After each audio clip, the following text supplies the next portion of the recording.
ఈ TIDCO houses file ముఖ్యమంత్రి గారు నాకు పంపించినప్పుడు ఒక మాట చెప్పారు. ఈ రాష్ట్రంలో ప్రతి తల్లి తన పిల్లలతో భర్తతో ఆనందంగా ఉండే ఇల్లు కట్టు, ఎంత ఖర్చైనా పడాలని చెప్పడం జరిగింది అధ్యక్ష. అంతేకాకుండా మీ అందరూ చెప్తున్నాను, నేను యాక్చువల్గా MSc 79 కంప్లీట్ చేశాను. నేను పుట్టి పెరిగింది పేద కుటుంబంలో ఒక పూరి గుడిసెలోనే. నేను ట్యూషన్ స్టార్ట్ చేసింది కూడా 1979లో పూరి గుడిసెలోనే. అందువల్ల పూరి గుడిసెలో ఉంటే ఇబ్బంది లేదు నాకు తెలుసు కాబట్టి ముఖ్యమంత్రి గారు ఇచ్చిన ఈ అవకాశాన్ని ఈ రాష్ట్రంలో ఉన్న ప్రతి పేదవాళ్ళకి మంచిళ్ళు కట్టాలనే ఉద్దేశంతో అమరావతి రాజధాని విషయమై అనేక దేశ విదేశాలు తిరగడం జరిగింది. చైనా కావచ్చు, జపాన్ కావచ్చు, రష్యా కావచ్చు, సింగపూర్ కావచ్చు, మలేషియా.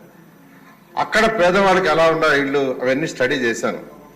అవన్నీ స్టడీ చేసిన తర్వాత ముఖ్యమంత్రి గారికి వచ్చి వివరించారు. అంటే ముఖ్యమంత్రి గారు చెప్పారు ఇతర దేశాలు కూడా ఎలా ఉన్నాయి, ఇతర రాష్ట్రాలు ఎలా ఉన్నాయి స్టడీ చేయమని చెప్పిన తర్వాత వారు వెంటనే యాక్చువల్గా దీన్ని యాక్సెప్ట్ చేయడం. టెక్నాలజీ కూడా అనేక టెక్నాలజీని స్టడీ చేశాం. వీటన్నిటిలో కంటే కూడా షీర్వాల్ టెక్నాలజీ అయితే ఎంతో వేగవంతంగా హై క్వాలిటీగా కట్టొచ్చని షీర్వాల్ టెక్నాలజీతో డిసైడ్ చేయడం జరిగింది.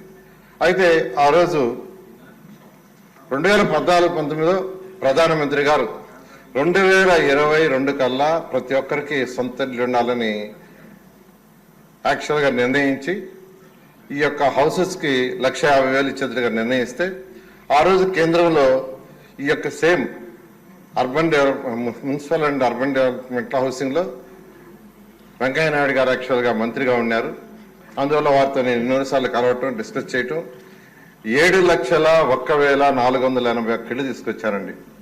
7,01,481 ఇళ్ళు. దట్ ఈస్ ది హైయెస్ట్ భారతదేశంలో అన్ని రాష్ట్రాల కల్లా హైయెస్ట్ ఇళ్ళు తీసుకొచ్చింది మన రాష్ట్రం.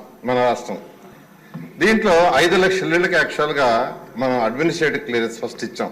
అంటే అడ్మినిస్ట్రేటివ్ క్లియరెన్స్ ఇచ్చే ముందు సైట్స్ ఉండాలి. సైట్స్ ఆ రోజు 5 లక్షల ఇళ్ళకి యాక్చువల్గా సైట్స్ ఉన్నాయి. 4,54,704 ఇళ్ళకి 2017 జూలైలో మనం టెండర్లు ఇచ్చాం. వెంటనే వాటిలన్నింటినీ యాక్చువల్గా గ్రౌండ్ చేయడం జరిగింది. 2019 మేకి 77,371 ఇళ్ళు కంప్లీట్ చేసాం.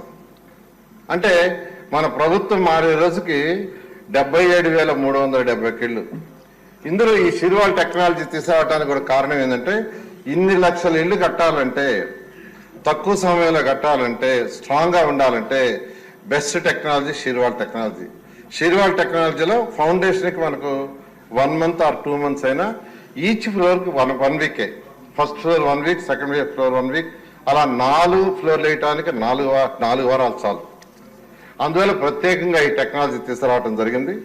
అయితే గత ప్రభుత్వం జగన్మోహన్ రెడ్డి ప్రభుత్వం వచ్చి ఇప్పుడు సభ్యులందరూ చెప్పారు, ఒక కక్ష సాధింపుతో నిరుపేదలకి ఎందుకు ఇట్టాటి ఇళ్ళని ఉన్న ఇళ్లలో 2,38,340 ఇళ్లను క్యాన్సిల్ చేసి కేవలం 2,61,640 ఇళ్లు మాత్రం ఉంచారు. కానీ ఉంచి అవన్నీ కంప్లీట్ చేసేట్టు అవి కూడా కంప్లీట్ చేయాల. మన ప్రభుత్వం ఉన్నప్పుడే మనం 77,000 ఇళ్ళని కంప్లీట్ చేయడం జరిగింది. ఈ ప్రభుత్వం వచ్చి 5 సంవత్సరాల్లో విత్ ఇన్ఫ్రాస్ట్రక్చర్ పూర్తి చేసింది 57,000 మాత్రమే. 57,000 ఇళ్ళు. ఇన్ఫ్రాస్ట్రక్చర్ లేకుండా 1,10,000 ఇళ్ళు చేశారు. ఇప్పుడు ఆ సభ్యులందరూ చెప్పారు రోడ్డు లేదు, డ్రైన్ లేదు, ఎస్టీపీ లేదని. 1,10,000 నామకే వాసి. అవి కూడా ఏంటంటే మన ప్రభుత్వంలో 75% కంప్లీట్ చేసి, 90% కంప్లీట్ చేసి, 85% కంప్లీట్ చేసిన ఆ 1,10,000 మాత్రం కంప్లీట్ చేశాడు. మిగతా అన్ని వదిలేశారు. ఈ విధంగా ఒక కక్ష సాధింపుతో, ఇది కేవలం కక్ష సాధింపు. ఎందుకంటే నిరుపేదలకి చక్కటి ఇళ్ళు భారతదేశంలో ఏ రాష్ట్రంలో కూడా ఇలాంటి ఇళ్ళు కట్టేదండి. షీర్వాల్ టెక్నాలజీ ఎవరు చేయరా. మన రాష్ట్రం చేసిన తర్వాత కేంద్ర ప్రభుత్వం ఎందుకంటే రెగ్యులర్గా రివ్యూకి పిలిచేవాళ్ళు, మన అధికారులు పోయేవాళ్ళు, వాళ్ళు చెప్పేవాళ్ళు ఈ టెక్నాలజీ చేస్తామంటే ఆ రోజు కేంద్రంలో ఉన్న సెక్రటరీ అన్ని రాష్ట్రాలకు ఇన్ఫార్మ్ చేశారు. ఆంధ్రప్రదేశ్లో ఎంతో వేగవంతంగా ఇల్లు కడుతున్నారు షీర్వాల్ టెక్నాలజీతో. మీరు పోయి చూడమంటే 7 రాష్ట్రాల నుంచి అధికారులు వచ్చి మన రాష్ట్రంలో ఆ రోజు ఇల్లు చూశారు. ఈరోజు అన్ని రాష్ట్రాలు ఈ టెక్నాలజీని ఈరోజు ఇంప్లిమెంట్ చేస్తున్నారు.